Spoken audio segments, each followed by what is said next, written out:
Prezados irmãos, rapazes do Senhor Jesus, seja muito bem-vindo. Estamos começando o programa Escola Bíblica Dominical. Gostaria de convidar você a continuar conosco ao longo desta programação. Lembrando que o programa Escola Bíblica Dominical ele faz parte da Superintendência de Ensino da Igreja Evangélica Assembleia de Deus, Ministério em São José dos Pinhais, e tem como presidente o nosso pastor Ival Teodoro da Silva. O nosso desejo é que você seja imensamente abençoado através deste programa. Aqui nós estudamos as lições da Escola Bíblica Dominical, classe dos adultos, né? E nós chamamos aqui carinhosamente de as pré-aulas, né? Nós estamos aqui para debater e auxiliar você que é professor, aluno, superintendente, você que é um amante da palavra de Deus, gosta de estudar, fique conosco ao longo desse programa que eu tenho certeza que você será abençoado pela presença do Senhor. Hoje nós vamos estudar a 10ª lição do 4º trimestre de 2025, que tem como tema geral Corpo, Alma e Espírito, a restauração integral do ser humano para chegar à estatura completa de Cristo. Hoje, na lição 10, nós vamos estudar a lição que diz sobre Espírito, o âmago da vida humana. E nós temos aqui dois companheiros de ministério, evangelista Michel Miranda, a paz do Senhor. Paz do Senhor, pastor Fábio, muito bom estar novamente aqui, né? Mais uma aula maravilhosa também, Davi, né? Alegria muito grande estarmos juntos. Glória a Deus. Vítor Davi Brizotti, a paz do Senhor. Eu sou o pastor Fábio, o pastor Michel. Deus abençoe a todos. Vamos estudar essa lição importante que vai falar sobre o Espírito, né? Na lição passada, ou nas lições passadas, nós falamos sobre o corpo, falamos sobre a alma, e hoje nós vamos estudar sobre o Espírito, né?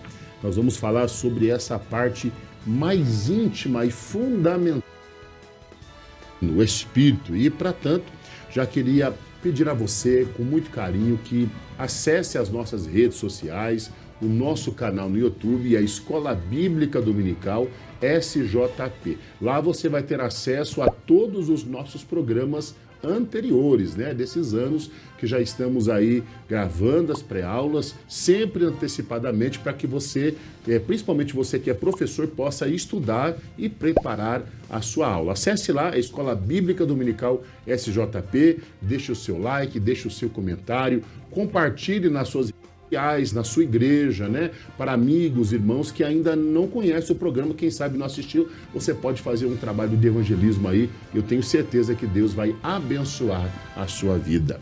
Gostaria de pedir então aqui ao evangelista Michel que lesse para nós o texto áureo. Ok, pastor.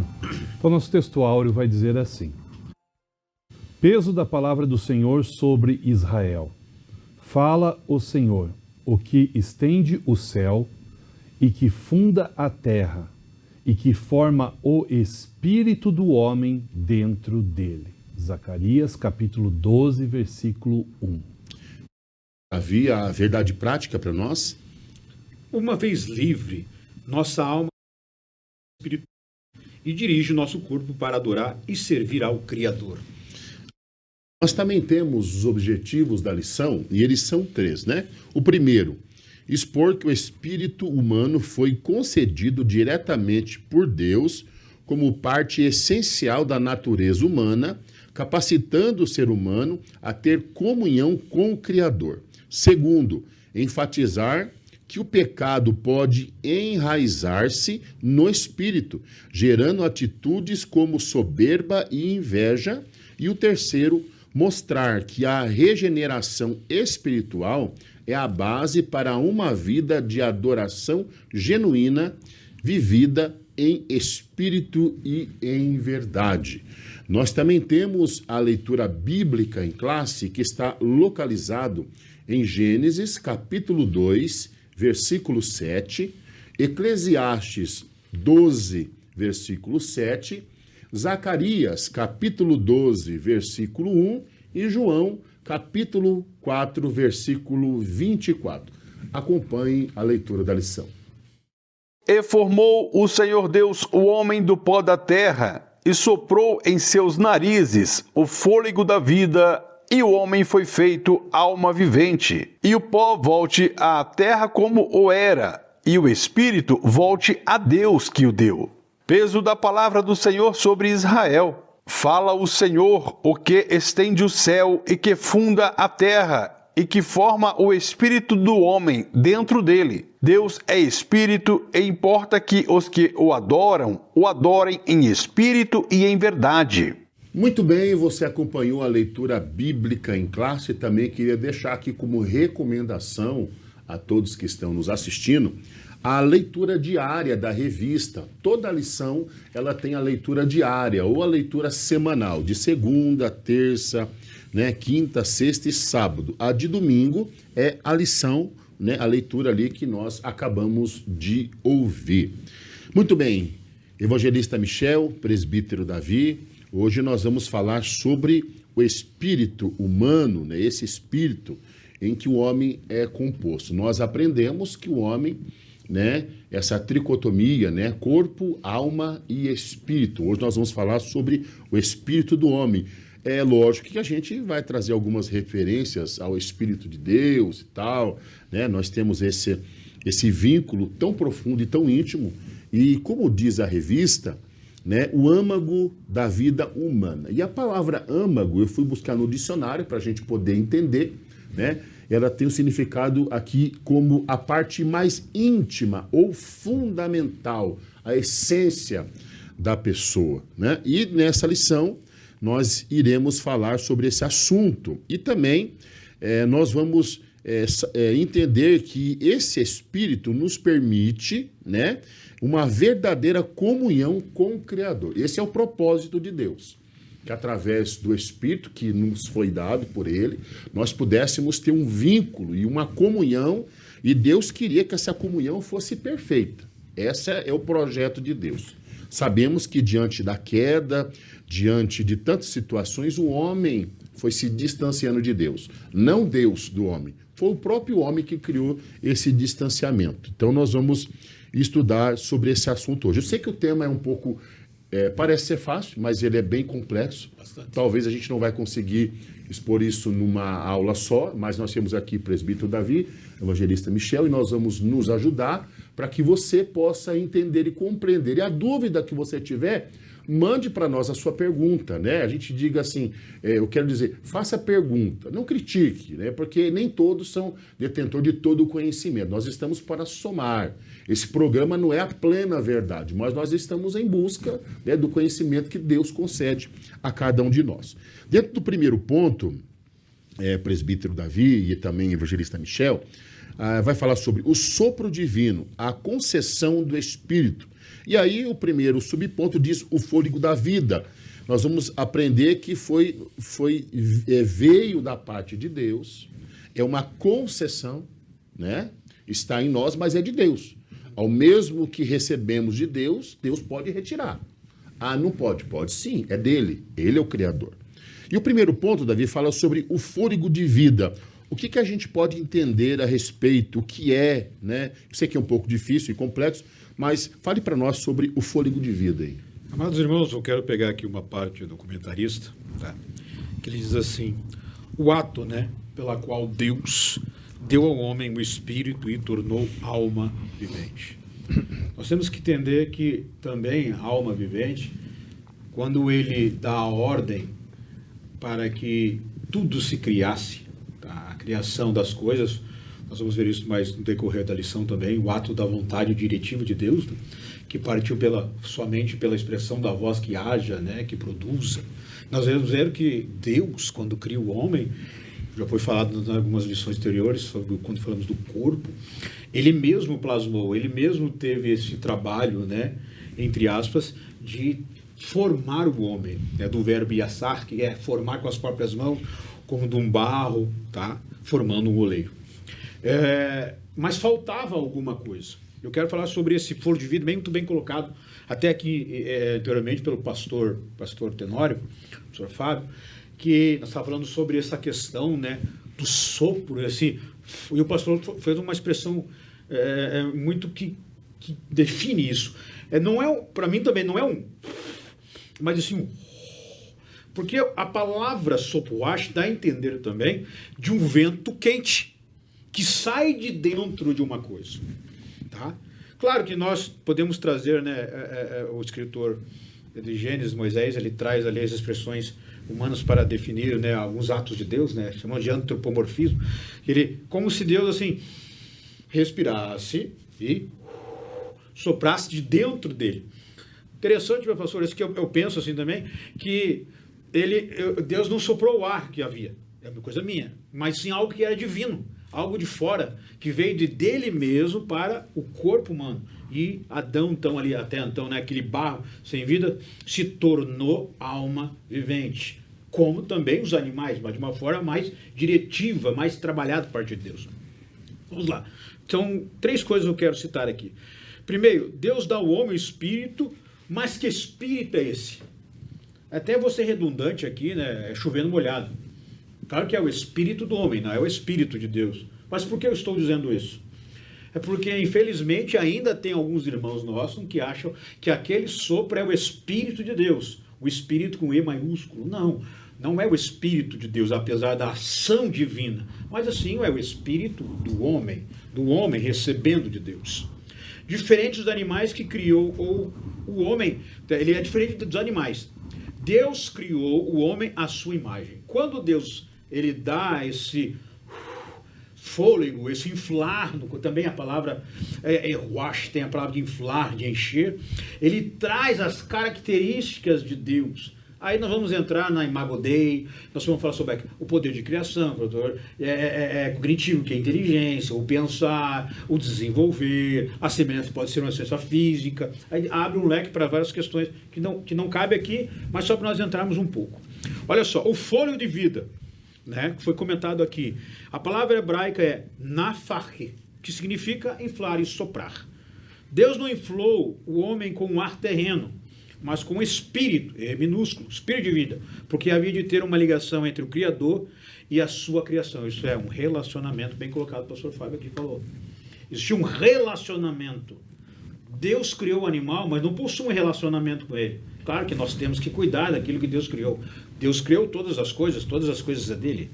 Mas conosco, os homens, somos diferentes, com a humanidade, né? E Deus quer um relacionamento mais profícuo, mais firme. Terceiro, a matéria recebeu vida espiritual consciente. Isto é, isto que nos faz ser diferente dos animais que são irracionais. Os animais agem por instintos. Os animais possuem sentimentos? Também, eu acredito que sim, mas não como nós, raciocinando o sentimento. Porque o cachorro, ele exprime dor, ele exprime a alegria quando vê o seu dono, tristezas, tá? Mas o homem é diferente, é os sentimentos. Deus introduziu no homem os atributos humanos, aquilo que nos torna diferentes de toda a criação. Por isso somos racionais. Nós pensamos, né? Aqui, ó, olha só o que Champlin diz. O homem criado como a imagem de Deus, sem dúvida, compartilha da sua espiritualidade. E isso envolve também a alma imortal. Deus criou o homem para ser imortal, mas pelo pecado de Adão, tá? Nós perdemos esse direito. Isso conseguimos somente com Cristo. Mas desde o princípio não foi assim. Desde o princípio esse fôlego é para ser imortal. Tá? Olha aqui, irmãozinho, para me encerrar aqui, porque como bem colocado pelos pastores aqui, é um assunto complexo demais para ser tratado em apenas 1 hora. Ou até aqui nessa questão, na sua aula, professor, em questões de 15 minutos, que é a introdução dele. Tá? Então é muito difícil falar sobre isso tão rapidamente. Eu quero encerrar dizendo uma coisa, irmãos. Olha só. Amados, não há consenso, escute bem, não há consenso entre os estudiosos da Bíblia, os eruditos, os teólogos atuais, sobre esse tema. Olha que Champlin, que é um dos maiores teólogos, né, que nós tivemos já, ele cita, dizendo uma palavra sobre isso, em seu comentário, versículo por versículo. Falta-me entendimento para compreender o tamanho do assunto. Então, é muito vasto essa. É só apenas uma pincelada que todos nós temos que buscar mais conhecimento sobre o assunto, pastor. Eu sei que o tema ele é meio picante, né? Ou até não para alguns que não se importam em entender isso é verdade. a natureza humana, né? Do que o homem é formado. A gente sabe que tem muitas vertentes teológicas, né, dizendo que o homem não é tricotômico, né, mas não é o tema nosso aqui.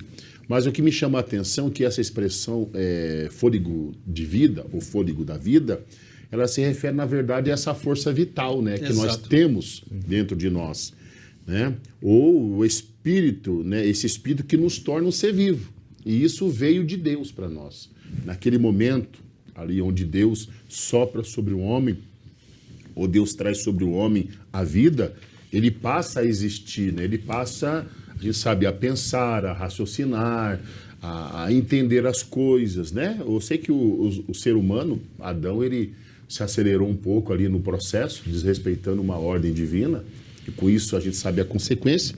Mas, enfim, Deus abençoe Davi por essa primeira exposição, e eu já quero ir aqui com o evangelista Michel, dentro do subponto 2, que vai falar sobre a singularidade do Espírito, né? Sim. E o texto de Zacarias, ou ali, ele vai dizer, ó, forma o Espírito do homem dentro dele. É singular, ele é particular, sim, né? O meu Espírito é particular, é meu. E quando eu deixar de existir, não vai passar para outro, né? É o que Deus me deu. Ele é singular. Michel, traga para nós, então, a respeito dessa singularidade do Espírito. Ok, tranquilo. Antes de dar início, eu gostaria de fazer então a leitura aqui da nossa declaração de fé, onde vai falar sobre o homem, que vai falar sobre o espírito humano. Então acho que é um trechinho curto, acho que cabe bem à revista, a lição de hoje, que vai dizer assim, ó, o espírito humano, ensinamos que o espírito, como parte integrante do ser humano, é distinto da alma, né, fazendo a separação aqui, que às vezes é confundido com ela, porque os dois elementos são inseparáveis. Então aqui é a grande problemática, né? E de substância imaterial. O espírito foi colocado por Deus no interior de Adão quando este foi criado. O espírito humano está em todos os seres humanos. O espírito está dentro do corpo e é por meio dele que se adora a Deus. E que ele se torna também o centro da devoção a Deus, quando passa a ser morada do Espírito Santo, né? Então, do espírito humano provém o desejo de buscar as coisas espirituais. Então, de forma bem resumida, está aqui toda a nossa lição. Lógico que nós vamos trabalhar um pouco mais a respeito disso, mas essa questão, né, da alma e espírito, né, essa questão, né, no sopro. Ah, foi primeiro a alma, foi primeiro o espírito. Não, é um pacote completo, né? Não precisamos fazer essa divisão tão precisa nesse sentido, né? Então, dentro desse debate central, a gente precisa entender os dois pontos. A alma, né, o nefesh, né, e espírito, o ruá, né? E daí tem esse grande debate, né, da dicotomia, da tricotomia, fazendo essa separação. Mas então, para a gente entender e separar isso melhor, é preciso entender, né, a chave bíblica, né, qual que é a linguagem técnica, né, e não uma filosófica, nem poética, né, para isso. Então, quais são as funções dos termos, né? Então, em vez de focar na separação, o que cada um tem de particularidade? A alma significa primeiramente a vida, né, o ser vivente, né? Lá como Gênesis 2:7, né, a alma vivente. É a sede né, das nossas personalidades, já vimos isso nas outras lições, né? Nossas emoções, os nossos desejos. Tranquilo, tá aí.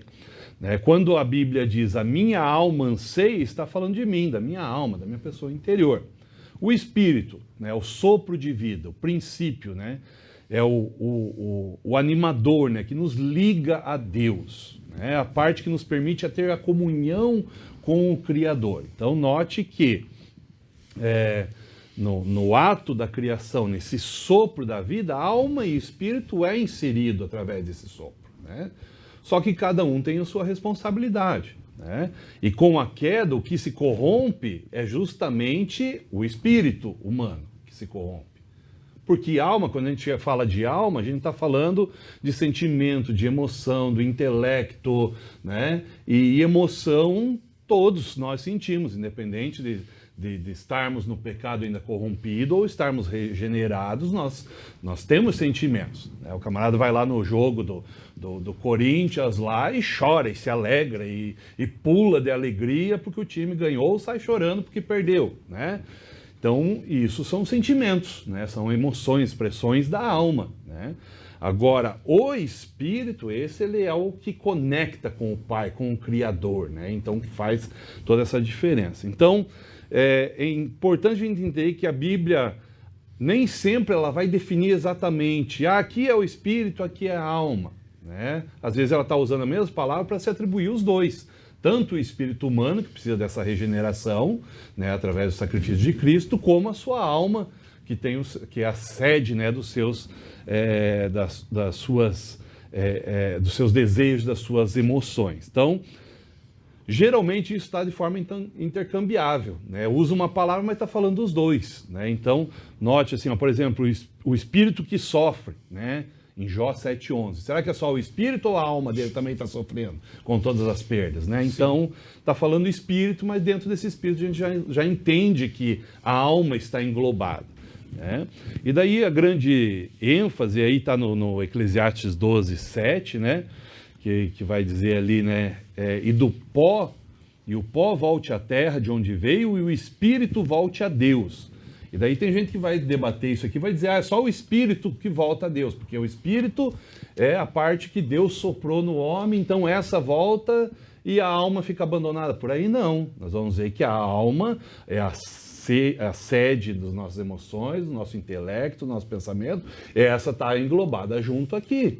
Tanto é que quando nós estivermos diante da presença de Deus, nós vamos ter consciência daquilo que está acontecendo na glória. A gente vai continuar vivo num outro plano, mas sentindo também. Sentindo também. Lógico que lá na glória não vai ter mais o nosso sofrimento que nós temos aqui, o nosso choro, as nossas tristezas. Os sentimentos são outros. São outros, né? Mas a gente vê que, né, aqui nesse texto, muita gente é só o espírito que volta. Não, o espírito aqui está englobando espírito e alma. E como que a gente prova isso, né? Tá ali, ó, o pó, o corpo material volta à terra, o espírito, a parte material, o sopro de vida, volta a Deus, né? Mas o que isso significa então, né? O nosso eu consciente, que também inclui a alma, não desaparece. E daí a gente vê lá as passagens de Lucas 16, né? Lázaro e o rico, eles estão lá no estado, né, não vou dizer o estado intermediário, né, mas eles estão naquele momento ali, mas eles têm consciência do que está acontecendo, né? É porque até pede, não dá para avisar os meus. Dá para mim avisar lá, pede para ele molhar o dedo lá e trazer pelo menos uma gotinha de água, porque aqui a garganta está seca já, né? Então note isso, né? Apocalipse 20 também vai mostrar essa consciência, né? Onde os mártires clamam, né? Até quando os nossos irmãos ainda vão passar por essas dificuldades? Note que há consciência mesmo depois da morte, né? E em resumo, né? Então a Bíblia ela enfatiza a unidade total do ser humano. A gente faz essa divisão, lógico, para entender melhor. A antropologia teológica vai trazer essas divisões, né? Mas a Bíblia em si, ela sempre vai trabalhar a unidade total do ser humano. Porque assim como a alma sofre, o espírito, se ele não estiver alicerçado pela presença do Espírito Santo, ele também está sofrendo, porque ele está corrompido e precisa do Espírito Santo para ser alicerçado novamente conforme o projeto inicial de Deus, e o corpo também sofre. Então, e se o corpo sofre, a alma também sofre, então está tudo interligado, né? A gente faz a separação, mas ao mesmo tempo não deveria se existir essa separação, né? Então, a unidade do ser humano e não partes separadas, né? Então, alma e espírito são duas formas de descrever o nosso eu interior. Então, aqui fica bem claro, né? E o próximo tópico vai falar ainda também dessa pequena divisão, né? De tão tênue que é isso, né? É tão difícil de separar. Fina. Né? O próprio texto lá vai dizer que o que separa é só a palavra, né? Porque a gente não consegue, com o nosso entendimento a gente não consegue. Só uma coisa interessante que o pastor comentou ali. Nós fizemos aquele programa ao vivo, vocês lembram? Foi perguntado sobre isso, que aí o senhor concorda comigo um ponto, que assim, a dicotomia, a tricotomia, tá? Ela está aqui. Nós somos tricotômicos, porque nosso pensamento é cristão baseado no Novo Testamento. Mas no hebraísmo, a dicotomia é mais vigente, como a tricotomia também está ali, de uma forma mais oculta. Eles dialogam entre, e você colocou muito bem isso, às vezes as expressões, colocando alma vivente, aí você fala que é a alma no interior, mas ali está dizendo o corpo físico. Então nós temos que entender que todo o contexto daquela parte, daquele capítulo, para ver em que sentido o autor está dizendo E nós temos que entrar com uma visão local, que é o caso ali, né? Porque nós temos uma lacuna, né, histórica para compreender, porque o termo, uma coisa é falada lá no Antigo Testamento, hoje é Novo Testamento. Nós temos que entender como era dito aquilo e entendido pelos contemporâneos em que for escrito. No caso de Moisés, como eles entendiam isso. Então, eles dialogam entre si. Mas a tricotomia sempre esteve também presente. Mas mesmo assim, velada, oculta, né? No Antigo Testamento. Eu sempre digo, né, quando vai falar dessa dicotomia, tricotomia, não, mas é só dicotômico, não é tricotômico. É igual eu sempre falo, eu uso o exemplo de Jesus. Jesus sempre existiu. Eles não conheciam ele no Antigo Testamento, mas ele estava lá. Pois é. Né? Só não foi mencionado, né? Mas Jesus está lá. Mas o Michel falou uma coisa aqui que é interessante. E nós temos as expressões, né? E às vezes se confundem. Eu até anotei: alma vivente, ser vivente e alma. Quando a Bíblia chama a gente de alma vivente, não está falando da nossa alma, que é o centro das nossas emoções. Está dizendo um ser vivente. É um ser, né? Ser, alguém vivo. São expressões. O problema desses, de alguns, aí é fazer a mistura, né? E levar literal quando a Bíblia está dando expressões, né? Uma forma de linguagem. O Michel disse bem assim no começo, que há essa questão de muitos dizerem: o que veio primeiro? Veio a alma ou veio o espírito? Eu sempre digo, uma pessoa morta tem sentimentos? Não. Ela sente? Não. E se primeiro veio o fôlego de vida, que é o espírito, sim, ela passou a viver, então ela passou a sentir. Aí a alma dela começa a sentir. É fácil, não é verdade? Eu penso assim, que primeiro, pelo fato da lógica colocada lá em Gênesis, né? Primeiro veio o sopro, que é o espírito, aquilo que dá vida, né? Aquilo que deu vigor, até o senhor falou, acho que é energia, a palavra, que ativou. Eu vejo assim também. Essa ativação do corpo através do espírito, que deu vida. Aí, após isso, porque Adão, ele era, vou usar a expressão aqui, né? Nem sei se posso usar, mas cru, nu em tudo. Em tudo ele era cru. Ele estava recém-nascido, entre aspas. Então, com o passar do tempo com Deus, o relacionamento, ele foi aprendendo as coisas, assim. Então, com o passar do tempo também, o sentimento começou a aflorar e a brotar. Eu acredito que assim, que primeiro o espírito, a alma, né? Dentro dessa tênue divisão, né, e o ser humano ele tenta achar, né, onde que é a divisão do espírito. O externo a gente vê, mas a gente não está vendo a alma e nem o espírito.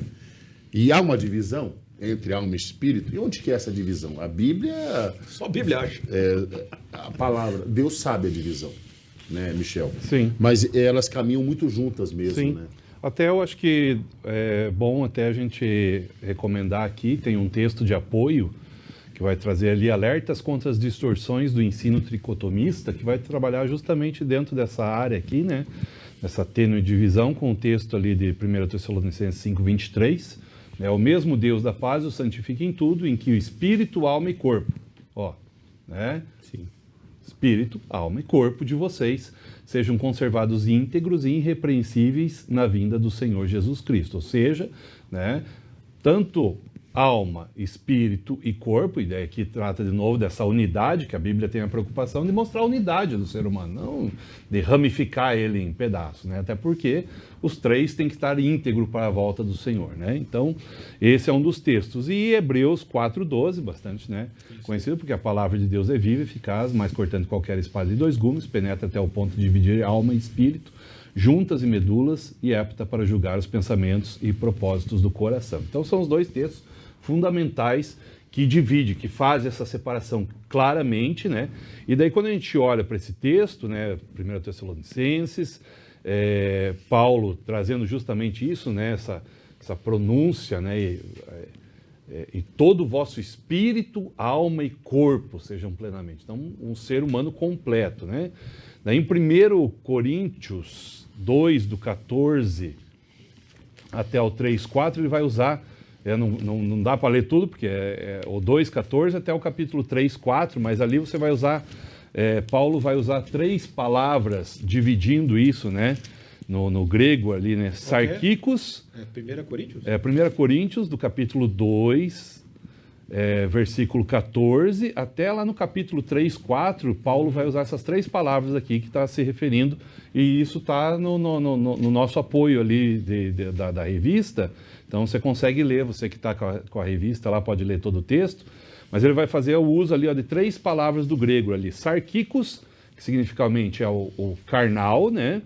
Daí tem psuchikos, imagino ser assim a palavra, que é segundo a alma, e pneumaticos, que é espiritual. Então, justamente nessa parte bíblica do texto que a gente citou aqui, ele usa essas 3 expressões, então dividindo carne, alma e espírito. Então, está fazendo também essa separação, né? Então, essa questão da dicotomia, tricotomia, a gente vê aqui que fica claro que dentro aqui dessa teologia sistemática, porque isso aqui é um recorde da teologia sistemática, uma perspectiva pentecostal da CPAD, vai trazer justamente essa referência, trazendo a divisão corpo, alma e espírito. E daí ele vai trabalhar ali também a questão, né, do tricotomismo, é bastante popular nos círculos conservadores, porém indica que erros podem ocorrer quando seus vários componentes ficam fora do equilíbrio. Daí ele vai trazer ali que os gnósticos, né, antigo grupo religioso,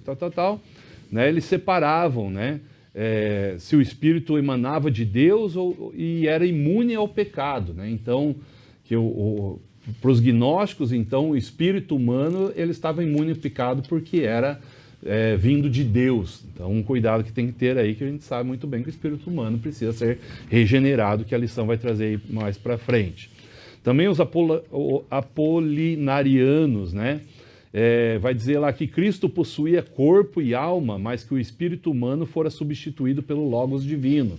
Então, essa era uma interpretação que eles tinham, né? Por Jesus poder ser perfeito, ele não tinha o espírito humano. E nós vamos ver, já vimos isso em trimestres passados, sobre as heresias lá, né? Então, a importância disso, né? De entender essa separação e que a gente tem respaldo bíblico, então, para dividir as 3 partes, mas a Bíblia sempre vai focar, geralmente, num contexto do homem como um âmbito geral, né? Posso falar uma coisa, pastor? Pode ser. Talvez você está nos assistindo a primeira vez e pergunta, mas por que no Antigo Testamento não se fala corpo, alma e espírito? E já no Novo, tá? Se estiver errado, vocês me corrijam, mas eu penso assim, porque a teologia hebraica não estava desenvolvida. Ela estava se desenvolvendo com o passar do tempo. Sim. Lá, chamado judaísmo primitivo, ela foi se desenvolvendo, até chegar, né, nos tempos de que é o judaísmo rabínico, que já está muito mais evoluído e com a influência helênica. Tá? Paulo traz também essas ideias dentro, que ele traz o que? Ele faz um ressignificamento para que podemos entender o Antigo Testamento, que era, a maioria das epístolas era para gentios nem conhecedores do judaísmo. Então, por que não tem? Como eu disse antes, estava a tricotomia, mas velada. Tinha que entender todo o contexto. Sim. Aí vem Paulo e dá uma peneirada e uma esclarecida, uma lavada, mais ou menos assim, para que todos venham entender. Mas sempre houve ali, sempre esteve ali. A teologia paulina desenvolveu melhor esse trabalhar da tricotomia, né? Dentro da influência grega, né? Do helenismo. É importante frisar também que esses pontos que geram bastante debate teológico, muito disso foi discutido depois, século II, III, IV, em diante, com os concílios, que foram as problemáticas iam surgindo e as necessidades de respostas para essas questões eram começadas a ser investigadas, né? Então, exatamente isso. É igual esses dias eu estava conversando com 2 obreiros nossos a respeito de passagens ali sobre arrebatamento da igreja, sei que é um outro tema, né? E ele falava assim, não, mas isso aí, essa questão de pré-tribulacionismo, isso é novo, né? É verdade. Se a gente parar para analisar, a gente vai ver que a sistematização do estudo, ela é nova, 200 anos. Mas o texto é bíblico, ele é canônico. Sim. só não foi sistematizado em forma de ensino mais comum para nós, mas o texto está lá, só não foi sistematizado. E é o que a gente entende sobre corpo, alma e espírito, que aí houve uma sistematização, mas você vai lá nos originais, lá, o próximo deles, né, do antigo, você vai vendo tudo detalhado lá. Aí é montado a sistematização, a gente chama de teologia sistemática, que ela está mais compilada, para a gente poder entender. Mas tem aqui, mas tem hoje nós temos tudo mastigado, né? Essa é a diferença. O senhor bem colocou, né? A partir ali do século II, III, quando começou esse estudo aprofundado. Tal. Hoje não, hoje já vem tudo certinho. Tu abre o Google ali, digita ali, tricotomia, mas antigamente você pega assim. uma enciclopédia pequena assim de teologia sistemática, já está tudo ali, né? Detalhado. Mas eles tiveram que ir lá buscar, mas os textos é bíblico. É bíblico. É canônico, né? A nossa própria declaração de fé, ela é um estudo sistemático de toda a doutrina, tudo aquilo que a gente crê, professa e ensina. De forma bem resumida? Sim, de forma resumida, mas já é um caminho inicial para que isso se aflore de uma forma a buscar mais conhecimento e daí aprofundar. Mas o que me preocupa é os ignorantes que dizem assim, não, mas essa teologia sistemática, ela é nova, né? É lógico, a compilação é nova, mas o texto é bíblico, tá lá. Sim. Tá antigo lá. Só foi pegado ele e sistematizado. É uma explicação do que está aqui, para facilitar a compreensão. Assim mas como um comentário mesmo bíblico. assim, Exato. mas mesmo assim tem esses que não entendem, não compreendem isso, né? Mas enfim, amém. Lembrando que a gente não está colocando teologias sistemáticas, declarações de fé acima da palavra de Deus. Não. São ferramentas de apoio para uma melhor interpretação do texto. A recomendação sempre é aquela. Se você tiver, pelo menos, nós recomendamos as teologias sistemáticas publicada pela CPAD, que é a nossa casa publicadora, né? Mas mesmo assim, você tendo um livro, você vai pegar ele e ver na palavra se procede lá dentro da palavra. Seja qualquer livro e de qualquer pastor, né? Porque ninguém supera a exposição da palavra de Deus, porque ela é plena, né? É a inerrante palavra de Deus. Sim. Queridos irmãos, nós estamos estudando hoje a 10ª lição do 4º trimestre de 2025 com o tema Espírito, o âmago da vida humana. Não se esqueça de se inscrever no nosso canal no YouTube, a Escola Bíblica Dominical SJP. Né? Contamos com seu apoio e sua ajuda a divulgar esta programação. Dentro do tópico 2, agora partindo já com o presbítero Davi, nós vamos falar sobre espírito, pecado e santificação. O primeiro ponto, pecados do espírito. Dá para pecar no espírito? Tá. Olha só aqui, ó. Não podemos, mas infelizmente acontece. O autor até da lição ele coloca pecados no corpo, né, com a prostituição, e na alma, os maus pensamentos. Mas também existem pecados do espírito, como orgulho, a soberba e a vanglória, a arrogância e a inveja, como está citado ali em alguns versículos, né, capítulos e versículos das Escrituras. Esses costumam ser piores que os pecados do corpo. Por quê? São sutis. Aí a gente vai entrar um pouquinho falando sobre isso. Por que os pecados do espírito são piores? Eu também penso assim. Eu louvei a Deus quando eu li isso aqui, porque está colaborando com o que eu penso. Porque são velados. É fácil.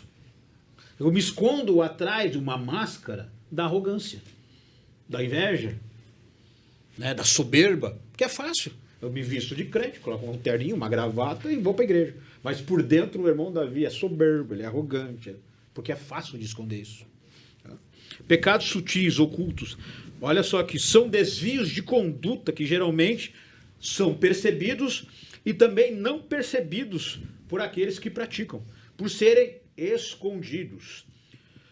Não são manifestos aos olhos de todos, mas infelizmente eles agem nos bastidores. Aí eu me lembrei de Lúcifer, né? Satanás. Eu peguei umas citações daqui da soberba, que quando ele é expulso do céu lá em Isaías 14, 12, 14 fala. Ezequiel 28, 17 ao 18 fala. Jesus fala, né? Em Lucas 10, 18 também fala sobre isso. Ele, pela soberba, pela qualidade, até um deles, eu não recordo, acho que Ezequiel fala que ele tinha poder de negociação. Nós falamos sobre isso, que acho que umas lições atrás, a palavra, o poder que ele tinha de negociar, de ludibriar alguém. Mercante, fazendo marketing. Ao tanto que ele levou uma grande parte... Persuasão, né? Persuasão, Poder, né? obrigado. Esse poder de persuasão. A soberba e a arrogância. Também pode ser considerados pecados conscientes, caso citado pelo autor aqui, né? Em Neemias, no capítulo 4, Tobias, Sambalate, aqueles perturbados que foram até Neemias, querer descer para a área de construção. Ali eles eram capciosos, eles sabiam de que eles estavam fazendo, eles eram ardilosos. Tá?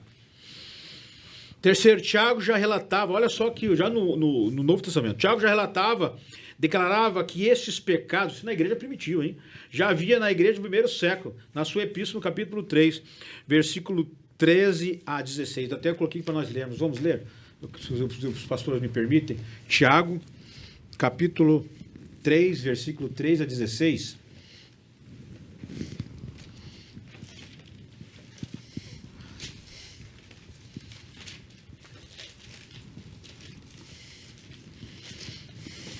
(3:16)? Deixa eu ver aqui, Tiago, aqui achei. Na NA. Capítulo 3 de Tiago, versículos 13 ao 16. Que entre vós é sábio e inteligente. Mostre as suas obras em mansidão de sabedoria. Ele está contrapondo já aí. Mediante a sua boa conduta. Falando sobre a conduta, que é uma má conduta, né? A soberba, a arrogância. Se pelo contrário, vocês têm em seu coração inveja amargurada e sentimento de rivalidade, isso da igreja do primeiro século, igreja de Jerusalém. Não se gloriem disso, nem mintam contra a verdade. Essa não é a sabedoria que vem lá do alto, pelo contrário, ela é terrena, animal e demoníaca, ou diabólica, em algumas versões. Pois aonde há inveja e rivalidade, aí há confusão e toda espécie de coisas más ou ruins. Ele já declarava isso na igreja do primeiro século. E já era declarada a todos a conduta. Então é uma forma de conduta, má conduta. A minha diz assim, ó, a perturbação e toda obra perversa. Aí depois você vê porque vive tanta gente perturbada aí, né, rapaz? Por quê? Por causa desses sentimentos, né? Uma coisa que nós temos que colocar é que nós servimos ao reino. É o reino que nós temos que servir. Não há uma rivalidade, não pode haver. Ele diz até que não pode, não deve haver, mas infelizmente tem. Não pode haver essa rivalidade. Rivalidade. Primeiramente, que eu perco, você perde, a igreja, o reino perde. Esses pecados ocultos. Acho que Davi, se os irmãos lembram, há um versículo que diz, Senhor, livra-me dos pecados até que eu cometo inconscientemente. Aqueles que ele não sabia que estava cometendo. Tem? Esses pecados inconscientes que nós cometemos. Nós temos que pedir perdão disso. Porque isso impede a nossa vida de progredir. Impede de você, meu irmão, progredir. E você, quando chega a essa consciência, que isso não leva a lugar nenhum, você vai avançar. Você vai avançar. Amém. Em nome de Jesus. Terceiro aqui. O comentarista encerra essa sessão, né, aqui da lição, nos recomendando a uma autorreflexão comportamental, citando Romanos 12, 21. Né? Não se deixem vencer pelo mal, mas vença o mal com o bem. Amém. Não pagueis, né? Mal por mal, fazeis o bem. Agora uma pergunta. Será que diariamente nós não estamos alimentando nossos pecados de estimação? É forte, né? Não é, pastor? É. A gente acha, não, pecado de prostituição todo mundo está vendo. Mas e a soberba? Tu acha que a soberba vai levar para o céu, vai levar para o inferno, do mesmo jeito que a prostituição? Eu sempre falava ali na congregação, e nas congregações onde a gente passou, porque hoje se fala muito sobre pecado, né, tal.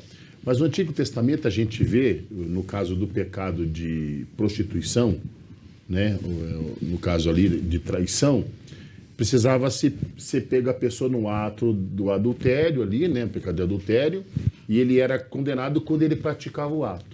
Agora no Novo Testamento é diferente. Se eu já pensar, se eu maquinar, se eu projetar, eu já estou pecando.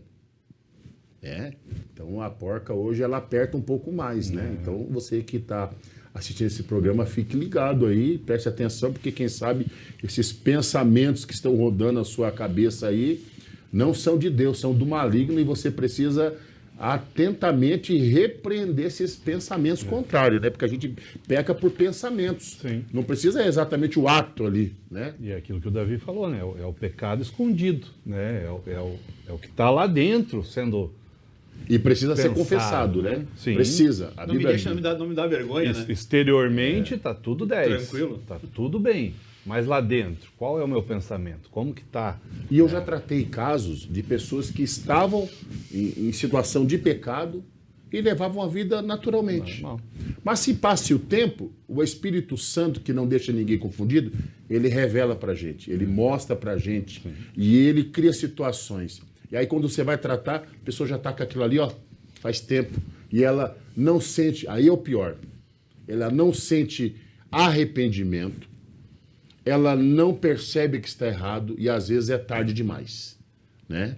Aí é tarde demais, mas ainda dá tempo de você, se vocês se encontram numa situação dessa, procure o seu pastor, procure o seu líder, resolva essa situação e primeiramente se arrependa do mal diante do Senhor e peça perdão. Porque não adianta nada, né? Se a gente não chegar em Deus, Senhor, nós precisamos um coração que se arrepende, né? Deus abraça. Agora, aquele orgulhoso, soberbo, tem gente que, eu já vi gente que aprontou, fez coisa errada, mas não tá nem aí. Uma mente que é autorizada. É. Michel, eu já vou com você aqui. Raízes do pecado. Ok. Assim como há esse pecado no espírito, né? O ser humano corrompido, né? E como que se dá isso, né? Essas raízes, né? Então, o texto de 1 Tessalonicenses 5:23, que a gente já leu aqui, Paulo, ele vai trazer justamente esse desejo, né? Desse processo de regeneração, de santificação na vida do ser humano de forma completa. É o que ele vai trazer ali, né? A ordem que é apresentada por ele, espírito, alma e corpo, né? Então, note que aqui não está de uma forma aleatória, tá? A gente tem que entender que há uma sequência de como esse processo de regeneração acontece no ser humano, né? Esse ser humano que foi corrompido pelo pecado na queda, isso foi transmitido para todos nós e agora em Cristo, segundo Adão, isso é removido das nossas vidas, né? Então, olha só que interessante, né? A ordem da redenção é do espírito para o corpo. Então, note que, se a gente for comparar com como o ser humano foi criado, né? Foi criado primeiro a parte imaterial, a parte material, né? Começo da lição lá, pó da terra, o boneco lá sem ação ainda nenhuma, e depois é soprado o fôlego da vida, que daí engloba espírito e alma do ser vivente, como já mencionamos aqui. Na redenção, o que precisa ser consertado primeiro? É justamente o espírito. Então faz a ordem inversa agora no processo de santificação. Então aquele que está corrompido pelo pecado, então de projeto inicial foi criado o corpo, depois o fôlego, através do fôlego de vida, espírito e alma. Agora esse corpo, esse ser humano que cai no pecado, que precisa de regeneração, qual que é a primeira parte, aquilo que a gente leu na declaração de fé, que através do Espírito que há essa comunicação de volta para com Deus, né? Então é esse o primeiro que precisa ser regenerado, né? Então é aí que vai ocorrer a atuação do Espírito Santo, dialogando com o espírito humano que ele precisa, né, se regenerar, né? O Espírito Santo que convence o homem do pecado, justiça e juízo, né? Então note só, a ordem espírito, alma e corpo é crucial, né? Lá de Tessalonicenses 5:23, né?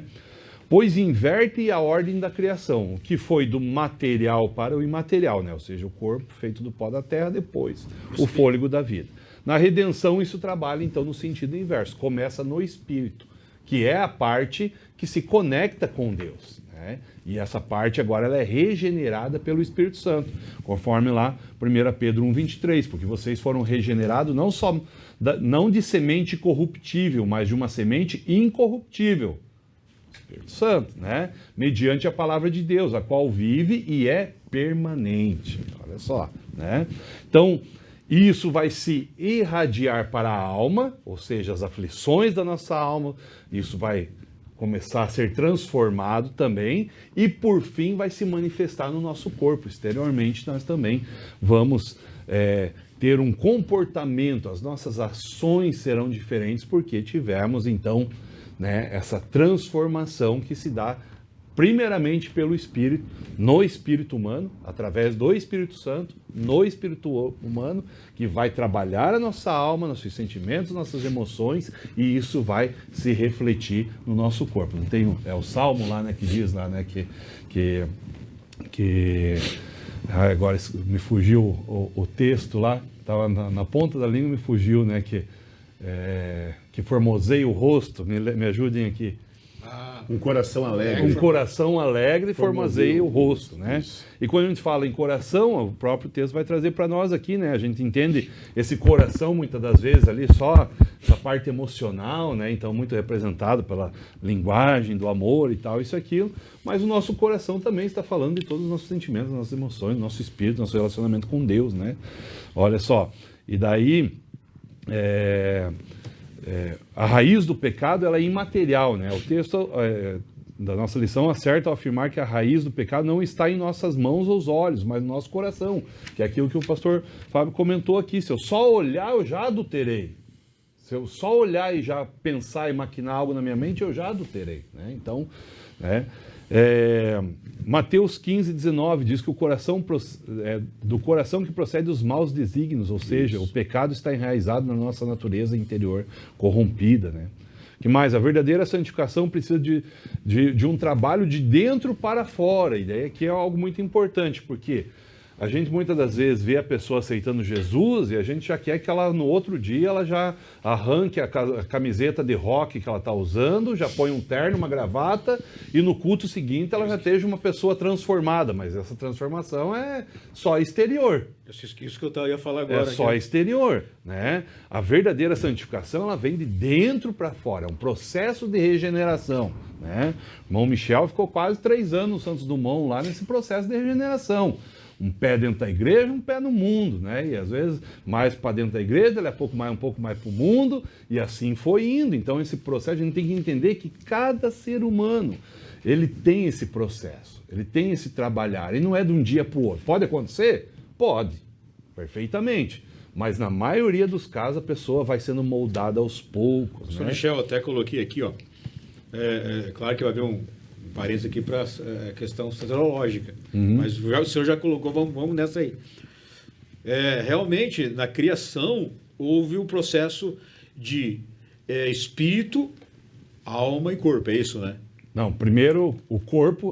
Primeiro o físico, corpo alma, e depois espírito. Ah, tá. Sim. E já no Novo Testamento, novo nascimento... Já é no espírito primeiro. Tá, aí que eu quero entrar. Já para percebeu? corrigir depois até o corpo. Aí que está uma questão muito delicada, assim, que devia ser revista por alguns líderes. Eu ia até trazer. O senhor colocou muito bem. Perdão, professor, você vai falar alguma coisa? Eu ia trazer um texto, porque o Michel falou que é o primeiro espírito, que eu estava lendo um texto de 1 Coríntios 15:50 que diz: olha, e agora eu digo isso, irmãos, que carne e sangue não herdam o reino de Deus. Por isso eu começo a regeneração no espírito, né? Então, quando um novo convertido, a tendência de alguns irmãos, por falta de conhecimento, até de boa vontade, já quer vestir a pessoa de crente. Sim. É isso que você falou. E assim, pastores, essa santificação, base a regeneração, é um processo de construção. Não é de um dia para o outro, para alguns. Sim. Ela se dá com o tempo. Por quê? Cada um de nós somos criados dentro de um contexto cultural, social. Você foi criado dentro de um cultural, nós já sabemos do teu testemunho, do rock e tal. Então, para aquilo ser limpo, ou melhor, filtrado, refeito, leva-se tempo. Sim. Não é de uma hora para outra. Por isso tem que muitas pessoas aceitam Jesus e logo em seguida saem, porque as pessoas querem enfiar um sistema a goela abaixo, enquanto é um processo delicado e demorado até às vezes, né? De regeneração e de desintoxicação, vamos dizer assim também, né?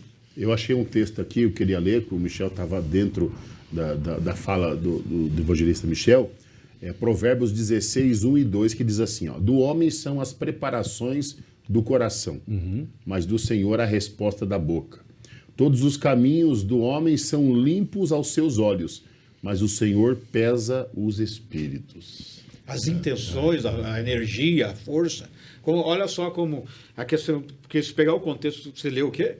Provérbios 16, Provérbios não é um relato. Até digo aos irmãos, abra aí e leia, né? Confira com a gente os textos bíblicos, para depois aí não falar, não, mas não está. Está na Bíblia, irmãos. Sim. Aqui a gente menciona o que está contido na palavra de Deus, né? Para não haver confusão. Na nossa lição ainda que vai trazer Ezequiel 36, 26 ao 27, né?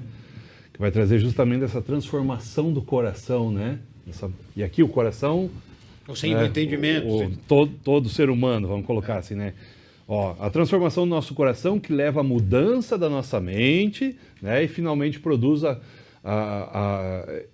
finalmente a produção do fruto do Espírito nas nossas ações. Então, 3 passos, né? Ezequiel 36, 26 ao 27. Eu lhes darei um coração novo e porei dentro de vocês um espírito novo. Tirarei de vocês o coração de pedra e lhes darei um coração de carne. Porei dentro de vocês o meu espírito e farei com que andem nos meus estatutos, guardem e observem os meus juízos, né? E daí o outro texto, a renovação da mente, né? Se porém Cristo está em vocês, o corpo, na verdade, está morto por causa do pecado, mas o espírito é vida por causa da justiça, né? E a atuação do fruto do espírito, né? Isso é fundamental para todo cristão regenerado, né? Amor, alegria, paz, longanimidade, benignidade, bondade, fidelidade, mansidão, domínio próprio. Se estiver agindo dessa forma, não, né? Contra essas coisas não haverá lei. E para encerrar esse ponto, pastor, a questão também da questão, né? A gente entendendo que o ser humano ele precisa ser regenerado, mas é bom a gente frisar também que essa regeneração ela parte inteiramente da parte do próprio Cristo, o sacrifício de Cristo, né? Não é por nossas próprias forças que nós conseguimos obter essa regeneração na nossa vida, né? Porque a gente pensa muitas vezes que através de um esforço externo a gente consegue ter salvação, e não é, né? É a graça, né? Então, a falta de compreensão desse processo de dentro para fora leva ao legalismo. Por quê? Porque a gente pensa que se eu mudar exteriormente já está tudo resolvido. Sou uma pessoa crente, todo mundo está me olhando como crente, mas é aquilo que a gente volta um pouquinho na lição lá. E no interior, como que está? Né? Estou de terno e gravata, mas sou uma pessoa egoísta. Né? Passo pelo meu irmão lá, vejo que ele está passando por dificuldade e não estou nem aí para ele. Será que eu estou realmente vivendo o reino? Né? Então, Tem um texto que diz, não sei se eu estou equivocado, que é do coração que procede às saídas da vida. Né? Diz, né? Que o coração procede às saídas da vida. Então, toda vez que eu tento, de alguma forma, colocar um esforço externo para se obter a graça, eu estou removendo a doutrina da graça. E isso não tem como, né? Então, tudo que acontece por nós, essa obra de regeneração, ela é feita justamente na nossa vida por intermédio de Cristo. Então não é um faça você mesmo para ter salvação, mas deixe Deus fazer na sua vida. Mateus 15, 19. 15 e 19, né? Queridos irmãos, nós estamos estudando hoje a 10ª lição desse 4º trimestre de 2025 com o tema Espírito, o âmago da vida humana.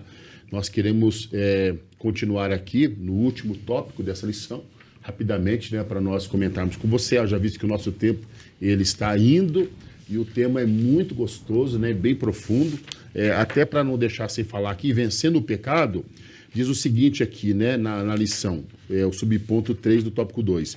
A força do pecado arraigado em nosso espírito somente é vencida quando deixamos de confiar em nós mesmos e dependemos inteiramente da graça de Deus e seu poder salvador e santificador. Está lá em Romanos, capítulo 6, versículo 14 e Hebreus 10, 10.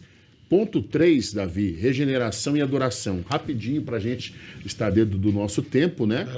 Vai falar sobre o novo nascimento. Eu quero ler rapidamente o livro de apoio na página 123, para usar como base da minha fala aqui, o novo nascimento, né? Diz assim, esse processo, ele coloca como um processo, tá? O autor. Esse processo não é meramente mental, não podendo ser compreendido senão por meio do Espírito. Nicodemos, no seu padrão religioso, que era o judaísmo da época, né? Não entendeu que Jesus falava com ele sobre essa obra divina, mantendo um pensamento meramente natural. João 3, 4.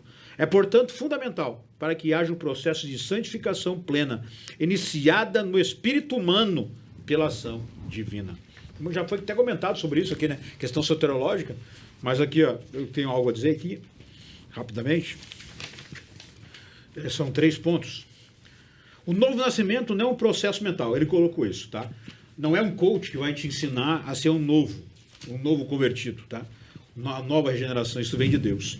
Meramente humana, disciplinado como Nicodemos. Nicodemos era disciplinado judaísmo, fariseu, estava acostumado a viver em uma situação, uma ação, tá? Estava acostumado a viver naquele mundo. Ele não compreendia a ação do Espírito, ele não compreendia esse texto de Jesus, tá? Essa fala, porque o seu coração não estava tendencioso a mudar, ou como alguns dizem que ele foi até ao Senhor Jesus à noite pelo medo, né, de ser ali rejeitado pelos demais membros, né, ali da seita farisaica, mas assim, também podia ser alguém necessitado, mas ele estava engessado pela religião. A religião, irmãos, ela algema não com grilhões de metal, mas com grilhões na mente.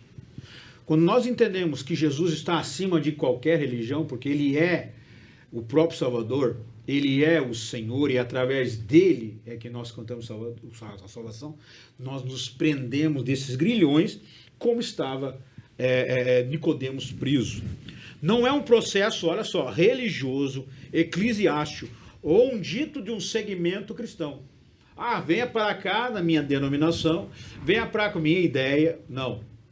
A palavra de Deus, ela dá toda a fundamentação, ela é a bússola que nos leva à salvação em Cristo.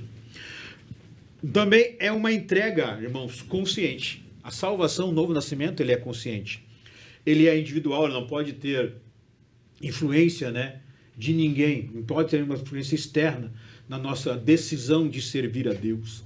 E outra, ela é voluntária, ela não pode ter pressão externa também. Tem que ser vinda de você mesmo. Aleluia. Ela é dependente, é voluntária, e ela é dependente de Deus. Uns falam, irmãos, aqui, ó, vou ser bem claro, uns falam, mas a salvação depende do homem, ou só depende de Deus, ou só depende de Deus e parte do homem. Eu, no meu ponto de vista, que ambas as partes. Deus, ele fez o que nós não poderíamos fazer, que era se entregar sem manchas. Agora, a salvação, como já foi dito muitas vezes aqui, nas lições passadas, né, nós estudamos sobre isso, ela também é um passo do homem, porque a salvação é dada por esforço, ela é conquistada por esforço. Nós temos que preservar a salvação, né, perdão, deixa eu colocar melhor aqui a palavra, ela é mantida por esforço. Cada um pegue a sua cruz e siga-me. Porque se não houvesse força, não era necessário levar a cruz. Cada um de nós temos que levar a nossa cruz para a salvação. E para ensinar aqui, pastor, é um processo de regeneração, colocado aqui, santificação, aí sim, através do Espírito Santo, agindo plenamente em nossas vidas ou na vida do novo converso, à medida que nós vamos nos entregando também. À medida que porque a salvação é uma construção. Perfeito. É construção, todo dia. A palavra até, agora eu sou santo. Agora eu sou santo. A palavra santo, para Deus, é ágios, que é um ser. Ele é santo por si. Ele é por si mesmo. Nós somos ágios, que é sagrado, separado. Santificação é um processo contínuo de ser sagrado. Então nós somos santificados por ele. Glória a Deus. Deus abençoe o presbítero Davi. Eu sempre digo, Jesus está lá. O caminho ele já deixou certo. Só basta nós andar nele. Andar pelo caminho, né? Ele até disse, eu sou o caminho, a verdade e a vida. Eu vou aqui para o Michel, para nós finalizarmos, porque o nosso tempo está avançando. E eu lembrei daquele corinho que diz assim, em espírito, em verdade, te adoramos. Te adoramos. Michel, com você aí. Ok. Não sou cantor, né? Mas. Depois desse louvor, né? Irmãos, da cantoria do pastor aqui. O pastor, como cantor, dá um ótimo pregador. Exatamente. Eu sou mais ou menos por aí também. Né? Como cantor, eu dou um pregador mais ou menos. Né? Quis ajudar, acabei complicando, né? Mas você vai facilitar. Então. Não, tranquilo.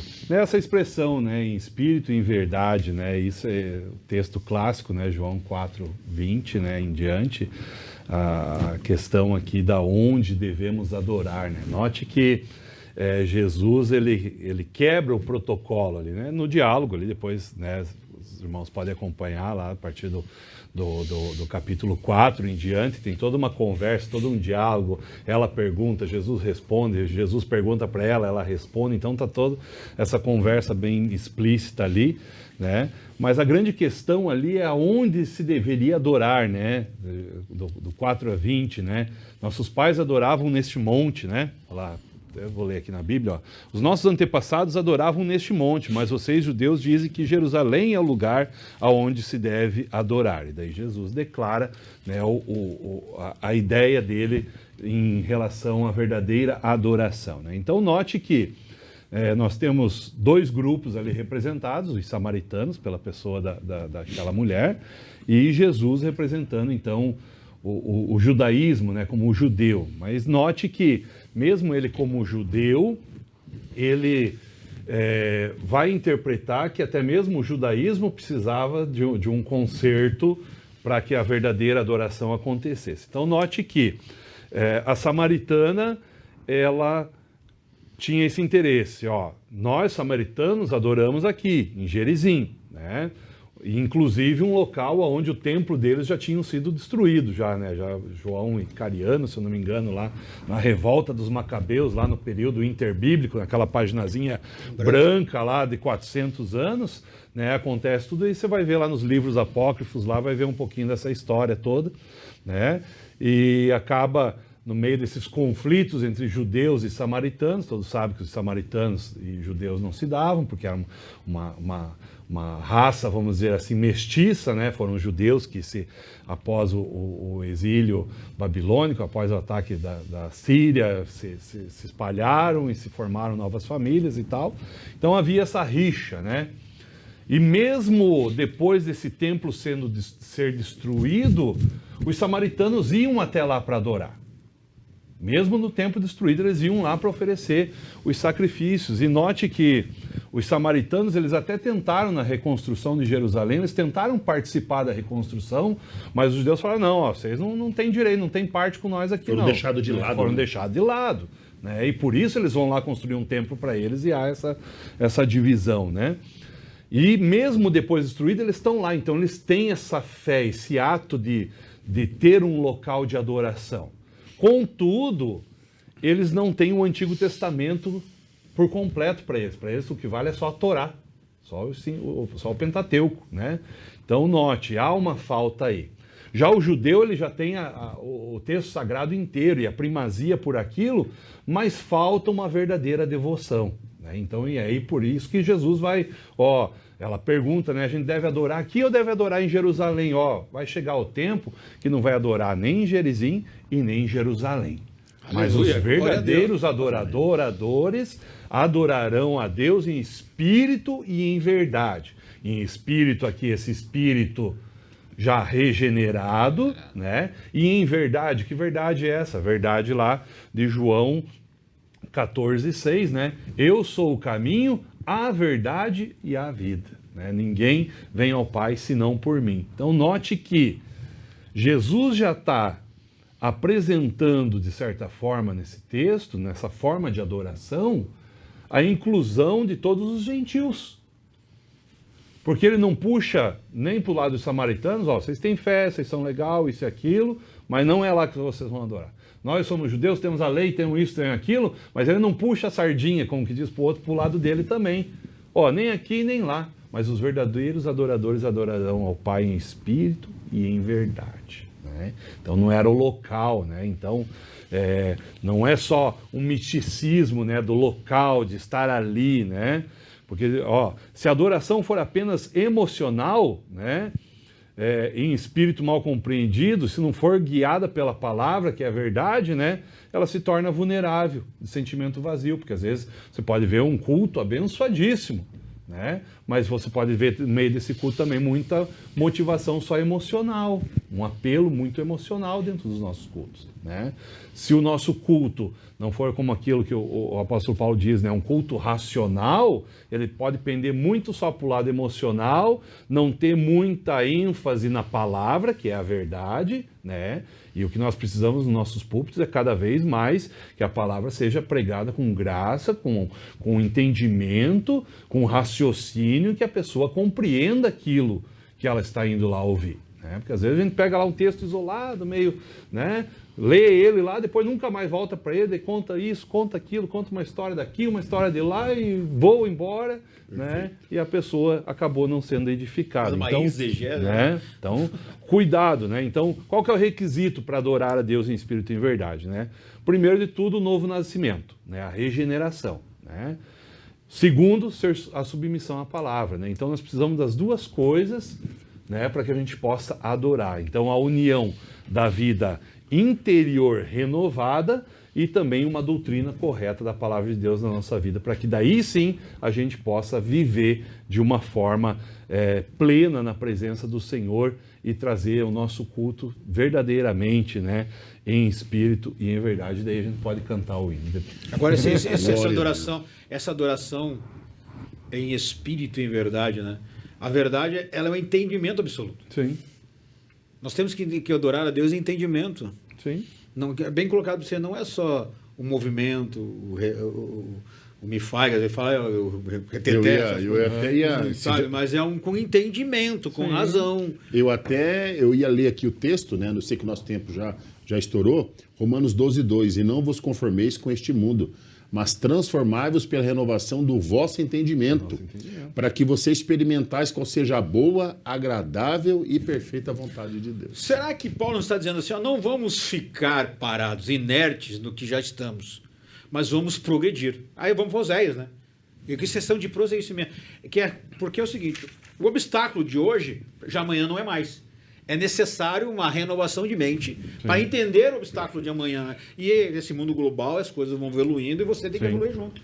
Tem que entender junto. Glória a Deus. Queridos irmãos, nós estudamos hoje a 10ª lição do 4º trimestre de 2025, que tem como tema Espírito, o âmago da vida humana. Para encerrar aqui, a nossa conclusão diz o seguinte: o âmago da vida humana, o Espírito, né, nos foi dado por Deus para que mantenhamos comunhão com Ele.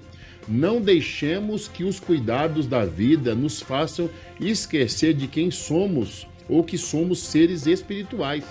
Desfrutar da presença divina fortalece o espírito, alegra a alma e nos enche de vigor para enfrentar os desafios cotidianos, né, da nossa jornada até o céu, ou da nossa jornada ao céu. Que Deus abençoe você pelo carinho da sua audiência. Compartilhe o nosso programa, né? Eu sei que foi uma lição maravilhosa e você vai ser abençoado através dela. Gostaria de pedir aqui ao evangelista Michel que fizesse para nós uma oração. Amém. Pai querido e eterno, maravilhoso e santo é o teu nome. Nós te louvamos, ó Pai, engrandecemos a ti, Senhor, na beleza da tua santidade, pela oportunidade de estarmos aqui nesse momento tão especial de comunhão, onde estamos aqui aprendendo a tua palavra, os nossos ouvintes, aqueles que estão nos assistindo, que estão acompanhando, Senhor, neste momento, Senhor, por este canal. Pai, nós clamamos a ti, Senhor, que a tua presença, a tua graça, Senhor, esteja sobre a vida de cada um deles. Aqueles que precisam, Senhor, dessa regeneração, Senhor, para que possam adorar em espírito e em verdade. Que o Senhor possa tocar no coração de cada um, Senhor, fazendo a sua obra, Pai, por completo. Abençoa, Senhor, a cada um, Senhor, daqueles que estão nos assistindo. Abençoa, Senhor, nossos professores da EBD, que as nossas próximas aulas aí sejam ainda de bênção e diante da tua graça, diante do teu Espírito Santo, possamos aqui contribuir para o crescimento do reino a cada dia. Em nome de Jesus. Amém. Amém. Deus abençoe o presbítero Davi. Deus abençoe o evangelista Michel. Pastor Davi. Muito obrigado. Glória a Deus. Deus abençoe a sua vida pelo carinho da sua audiência. Na semana que vem nós vamos estudar a 11ª lição, o espírito humano e as disciplinas cristãs. Deus abençoe você. Fiquem todos na paz do Senhor Jesus.